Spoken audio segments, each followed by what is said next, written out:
Alam mo kung bakit magaling si Lord? Because He knows when to send exactly what you need.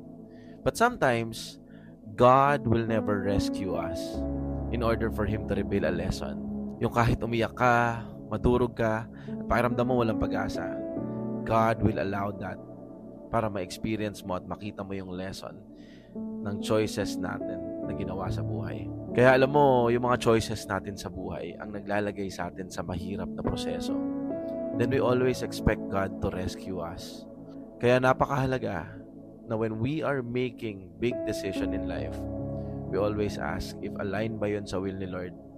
Dahil kung hindi, napakahirap na proseso nun. Kasi kung hindi tayo tuturuan ng Panginoon, sino? Kaya it is important that during the process, you hold on to God. Dahil siya lang din ang makakapag-alis sa'yo dyan. Ibigay ko sa'yo ito, yung ibinigay sa akin ni Lord ngayong umaga. God said, you do not realize now what I'm doing, but later you will understand. John 13:7. Hintayin mong i-reveal ni Lord kung bakit mo kailangan dumaan dyan.